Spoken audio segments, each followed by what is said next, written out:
पुणे जिल्ह्यातल्या बांधवांची अचानक ठरवली आम्ही आपण बसूयात म्हणून. वेळ घालणं 1-2 घंटेचा वेळ होता म्हणून घेतली. परंतु उगा गैरसमज पसरायला नको की आहे ते बांधवांनीच घेतली, बाकीच्या आमच्या मराठा बांधवातच गैरसमज पसरायला नको की आहेत तेवढ्यांनी घेतली, असं नाहीये. मी रात्रीच सांगितलं बैठक सुरू होतानाच अगोदर, आणि इथल्या बसलेल्या सगळ्यांना माहिती की सगळेच बोलवा एकदा. आता आम्ही काय आणखी फायनल निर्णय कसलाच केलेला नाही. त्यामुळं पुन्हा एकदा एक बैठक होणार आहे अगोदर, आणि त्यानंतर घोंगडी बैठक होणार आहे. हा, एक खरंय की विधानसभेच्या 21 मतदारसंघाच्या बद्दल चर्चा झाली, परंतु अंतिम निर्णय आणखी समाजाला विचारून घ्यायचा राहिलेला. लढायचे 288 का पाडायचे, ही अंतर्वलित बैठक होणार आहे. परंतु पुन्हा तेच सांगतो की गैरसमज नको कोणामध्ये, की जी रात्रीची बैठक झाली ही संपूर्ण मराठा समाज त्यामध्ये पुणे जिल्ह्यातला नव्हता. काही बांधवाला अचानक फोन करण्यात आले नाही स्थानिकांकडून, किंवा फोन केले असले तरी काही अडचणीमुळे येता पण नाही आलं. प्रत्येकाचे वेगळे वेगळे कारण आहेत. एकदा सामुदायिक सगळ्यांची बैठक घेतली जाणार आहे पुन्हा एकदा. तुमच्याकडे काही प्रस्थापितांनी पण संपर्क साधलाय का? आमदार, माजी आमदार, खासदार, माजी मंत्री, तुम्ही फक्त कार्यकर्त्यांना संधी देणार असं काही निर्णय झालाय का पॉलिसी? आता ती संधी द्यायचं समाजाच्या हातात आहे. कारण जितकी इच्छुक आहे ज्या मतदारसंघात, जर लढायचं ठरलं तर समाजाला विचारलं जाणार आहे त्या मतदारसंघातल्या यापैकी कोण द्यायचं. लय उताडा आला त्यांना, लय काय सांगावं तुम्हाला. याच्यामध्ये असं होईल, महाविकास आणि महाविकास आघाडी दोनच प्रस्थापित हे राहतील, त्यांच्यात अनेक बंडखोर निर्माण होतील, ते तुम्हाला अप्रोच होतील, त्यांचं काय करणार? नाही, आम्हाला जरी आले तरी आमचा शेवटी समाज निर्णय घेणार आहे. मालक हा समाज आहे, मी नाहीये. त्यामुळे ते ठरवलं जाणार आहे समाजाकडूनच की कोण द्यायचं आणि काय करायचं. समाजाला विचारलं जाणार आहे. इच्छुक जितके इच्छुक आहेत मतदारसंघात महाराष्ट्रातल्या, हे समाजाला विचारलं जाणार. इतके जण आहेत, यातला कोण एक जण द्यायचं. कारण गुलाल टाकणारा समाज, कोणी दुसरा फुटून आलेला किंवा असा नाही. गुलाल टाकणारा समाज, समाजाला प्रथम प्राधान्य. कोणाला द्यायचं सांगा. त्याच्यात असं होणार मी औरंगाबादलाच एक मागच्या वेळेस दुर्दैवाने मी तसे अगदी हाणामारीवर वेळ आली होती, तसं होऊ नये यासाठी काहीतरी करावं लागेल. इच्छुक अनेक असतात, आपल्याला माहितीये, गटतट होतात, पण तिकीट सर्वांना हवं असतं. ते कसं मॅनेज करतात ते खूप अवघड होईल. त्रास घेतो चालू असतं. नाही त्याला काय त्रास चालू असतंय. मोठा बलाढ्य समाज आहे. उली दिली प्रत्येक इच्छुक असतो, उली दिली वाद होते तर घरात होते, त्यात काय. पण एकदा जर सांगितलं, हे बघा तुम्हाला फरकच सांगतो सरळ. इथं अशी पद्धत आहे सध्या मराठा झालेला, एकदा उमेदवार दिला की ते अपक्ष उभा राहील, की ते भांडणं कर, त्याला मोजलं जाणार नाही. समाज एकतर्फी सनाट चालणार मतदानात. त्यामुळं इथं आता मिळेपर्यंत होणारच ते होणार, त्यात साहजिक आहे. ते प्रत्येकातच होतं, पक्षातही होतंय, कुठेही होतंय. आणि आम्ही त्याच्यात नवीनच, मला तर यातलं जास्त माहित पण नाही राजकारणातलं. पण समाज गोरगरीब 80% मराठा समाज एका बाजूला आहे. कोणत्या नेत्याला येत नाही, कोणाच्या दहशीत येत नाही. तो मतदान करणार म्हणजे करणार सांगितलेल्या माणसा. मग ते जो कोण इच्छुक आहे भांडणं करणार ते अशाच उड्या आणायचं आणि संपून जाणार समाजाच्या विरोधात गेला.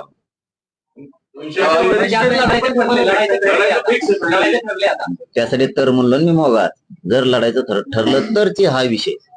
सध्या जरी आम्ही बैठका घेतोय, आरक्षणाच्या बाबत पण घेतोय, आणि ती सुद्धा बघतोय आम्ही की काय, परंतु बैठकच झाली नाही आमची.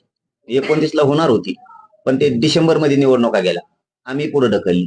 कारण आम्ही आमची रणनीती नाही कळू देणार. जर आमच्या रणनीतीवर सरकारला काम करायचं असलं, विशेष करून देवेंद्र फडणवीसांना, तर आम्हाला आमचे डाव ओळखून देऊन चालणार नाही. म्हणून आता ज्यावेळेस तारखा डिक्लेअर होत्या त्याच्या अगोदर 4 ते 8 दिवस एक बैठक घेऊ राज्यातली, आणि त्या बैठकीत ठरवू समाजाला विचारून लढायचे का पाडायचे. कारण त्या बैठकीला खूप लोक असणार आहेत. 20-22 लाख मराठा समाज एकत्र येणार आहे त्या दिवशी. कधी बैठक आहे? नाही, यांच्या निवडणुका तारखा झाल्या सांगतच नाही. तुम्ही आता एक म्हणलात की डिसेंबर मध्ये निवडणूक होणार आहेत, पुढे गेल्यास तुमच्याकडे काय अशी अधिकृत माहिती आहे का? एक, आणि दुसरं, तुम्ही मराठा समाजाचे उमेदवार उभं करणार, पण काही जागा, जवळपास 36 जागा SC/ST साठी राखीव आहेत, तर त्या जागेवर तुम्ही त्या समाजाचा उमेदवार देणार का तुमच्या वतीनं? डिसेंबर मध्ये निवडणूक आपल्याच प्रसार माध्यमाने दाखव. यांच्यापेक्षा जास्त भरोसा होता कोणावर? यांचं काय करे सरकार. यांना कुठला तरी अधिकारी बोललाय प्रेसच्या माध्यमातून की गणेशोत्सव आहे, पितरपाठ आहे, कुठं दिवाळी आहे, पुढंच न्यावं लागतं. ते पुढे नेल्या, मग मीडियातच आलं होतं की ते डिसेंबर मध्ये जाणार आहेत, आणि त्यांचे काही नेत्याचे वक्तव्य व्हायचंच ना पुढे जाणार आहेत म्हणून, आणि ते नेऊ शकतात. इथं मराठी एक झालेत, मराठ्यांशिवाय निवडून येणं सोपं नाही. ते पुढे नेणार आहे. जसं पंचायत समित्या पालिका पुढे नेलं तर 15-20 वर्ष असं त्यांना ढकलीत नेणे पुढे. मराठी काय फुटत नाहीत त्यांना ढकलीतच नेणे देवेंद्र फडणवीसांना. त्यामुळं आमचं आम्ही ठरवलेलं नाही. बघ डिसेंबर मध्ये राखीव जागेवरती आता तो बैठकीत निर्णय घेऊ आम्ही काय. पण आमच्या विचाराचा जो कोण असत त्याला निवडून आणायचं हे ठरलं. हे पक्क ठरले. काय ज्या 48-50 जेवढ्या काय जागा आहेत त्या सगळ्या मराठा समाज ताकदीनं निवडून आणलाय. ताकदीनं, कारण प्रत्येक मतदारसंघात 90,000पेक्षा जास्त मतदान मराठ्यांचं. ते राखीव मतदारसंघ आम्ही सगळे काढणार. सगळे एकही जाऊ देणार नाही. पण अनेक नेते तुमच्याकडे राजकीय फायद्यासाठी केवळ येतील, म्हणजे तसं सुरू झालं लोक येतात तुमच्याकडे राजकीय फायद्यासाठी, तुमच्याकडून आले नंतर त्यांना फायदा झाला तर मग काय समजायचं फायदा? फायदा व्हायला दिलंच नाही, आणखीन फायदा करून आमच्या चहा पिऊन जाते फुकट अंतरवलीत येऊन ठेवून. फायदा काय? त्याचा काहीच फायदा झाला नाही. ते येतोय आता, येऊ नको म्हणू शकत नाही मी त्याला. अंतरवलीत आल्याच्या नंतर, आणि तेव्हा आला तरी काय आमच्या तोट्याचा नाही. त्याला त्यांचे घराने पुढे येऊ द्यायचे नाही. त्यांचे 3 द्यायचा उमेदवारी एक त्यांना. इकडे 3 पक्ष आणि इकडे 3 पक्ष द्यायचं एक. राहिलेले 2 येतात आणि माझ्यापाशी कण देत. आता आम्ही काय करू? म्हणलं मी काय सांगू, तुम्ही काय करू? मग ते सांगते तिथून पुढे जाऊ द्या म्हणे, ते घरानं चांगलं नाही, त्यापेक्षा तुम्ही कोणी दिला तर आम्ही त्यालाच निवडून आणतो. या अंधारातून असलीच फाईट होणार आहे. जसं लोकसभेला झालं, मराठ्यांचे नेते आणि ओबीसीचे पण काही नेते अंधारातून फुल झाले, तसंच होणार. काही फडणवीसांच्या जवळची मंडळी आपल्या संपर्कात आहेत अशी माहिती.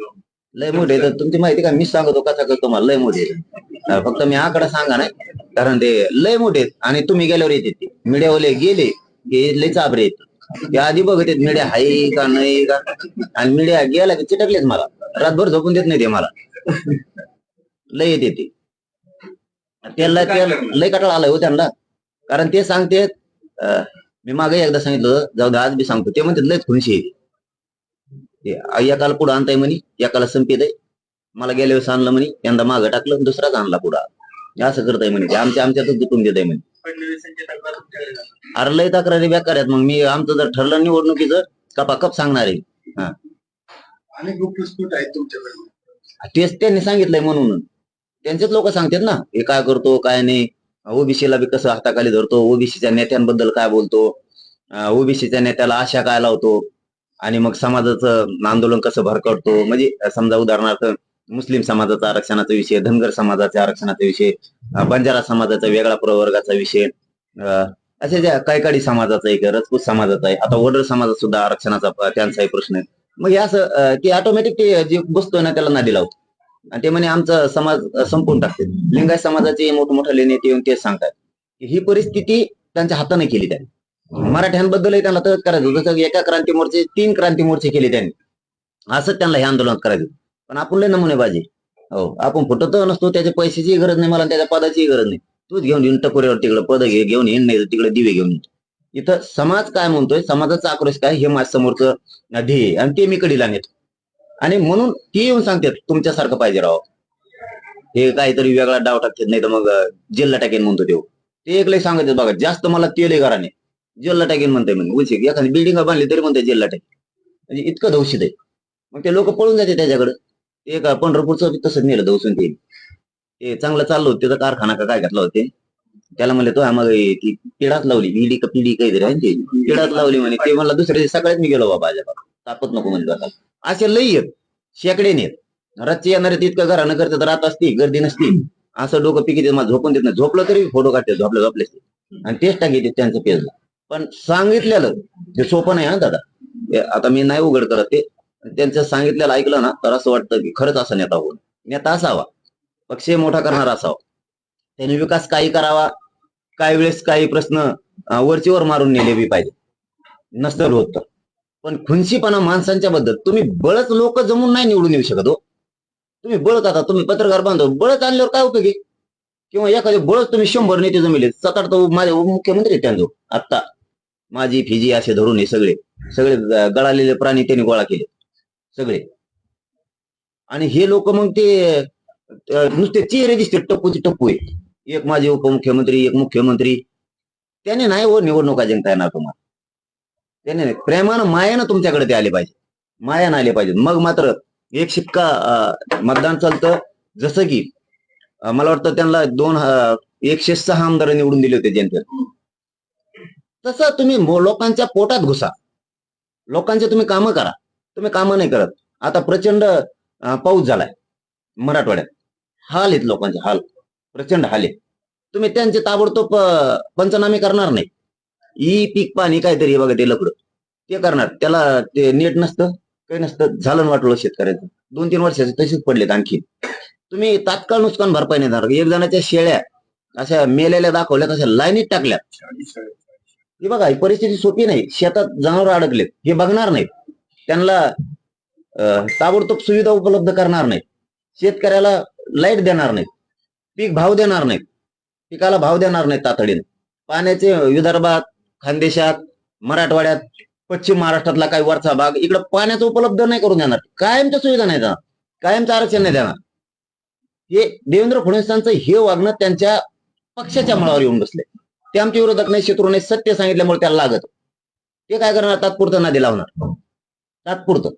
पुढे ते 1500 रुपये आणि लाडकी बहिणीची योजना चांगली, ते पैसे आमचे येतात. ते लाडकी बहिणी इथं बिस्किट पोडा घातला तरी जीएसटी कटून जाते खपक्यास. आमचेच पैसे येते. त्याने काय देवेंद्र फडणवीस काही वावर इकलं नाही, नागपूरचं नाव पैसे दिले नाहीत लोकांना. हे लोकांचेच पैसे येतात. ती चांगली आहे, घ्या, काय हरकत नाही. पण तुम्ही कायमचं का देत नाही? त्या लाडक्या बहिणीच्या लेकराला, म्हणजे तुमच्या भाच्याला आरक्षण पाहिजे, ते दे ना. दाजी शेतात काम करतोय बांधावर, त्या दाजीच्या मालाला भाव पाहिजे. दाजी तरपुडून चिखलात मारायला लागलाय तिथे. हे कधी बघणार तुम्ही? धनगरांना आरक्षण पाहिजे, मुस्लिमांना आरक्षण पाहिजे, हे कधी देणार? आता हे लाडकी बहीण आणली त्या देवेंद्र फडणवीसनी, आता लगेच ते आनंदाचा शिरा आणि दिवाळीला ते किड्याने खाल्लेली, ते तेल पांढरं फगाट सगळं, त्याला किती उकडा तुम्ही तरी ते पिवळ होत नाही. येणी तुम्ही जनता येड्यात नाही काढू शकत. बस झाला. शेतकऱ्यांच्या लक्षात आलंय, 18 पगड जातीच्या लक्षात आलंय, आणि मराठ्यांच्या लक्षात आलंय, धनगर मुस्लिमांच्या, दलितांच्या लक्षात आलंय. हे सरकार आणि देवेंद्र फडणवीस किती विचित्र माणूस जाणार. जर मराठ्याला आरक्षण नाही दिलं, 113 जागेवर जाणार. तुम्ही देवेंद्र फडणवीसांनी ही योजना आणली असं म्हणताय, पण ती मुख्यमंत्र्यांच्या नावाने योजना आहे आणि ती महायुतीने आणलेली आहे. मग तुम्ही फक्त देवेंद्र फडणवीस त्यांनाच टार्गेट करताय. आधी तुमच्यावर असा आरोप होतो की काही झालं की तुम्ही फक्त त्यांनाच टार्गेट करताय. दादा,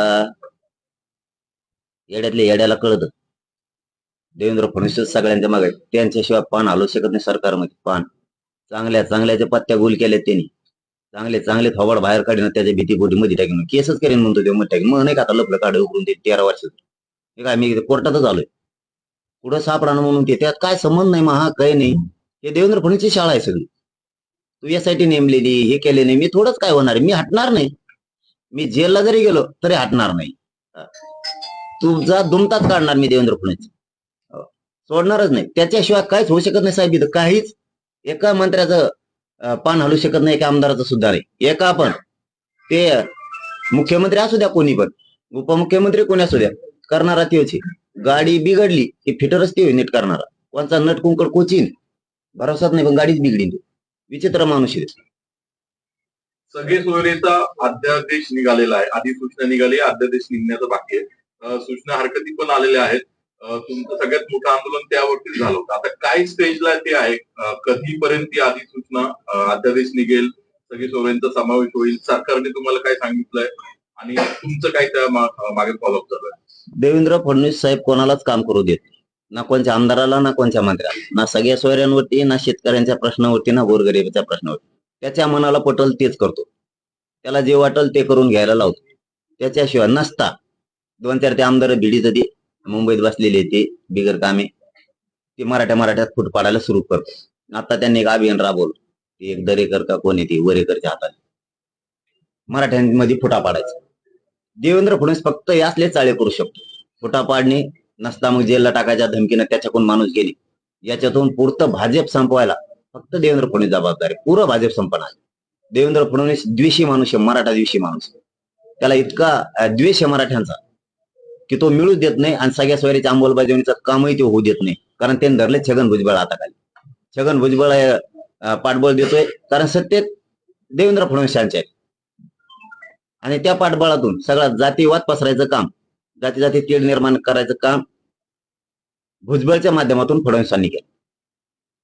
हा अध्यादेश किंवा अध्यादेश किंवा अधिसूचना आहे ती आता थंड बसतात असं म्हणताय. यांचाच घ्यावा वाटायला लागलाय मला.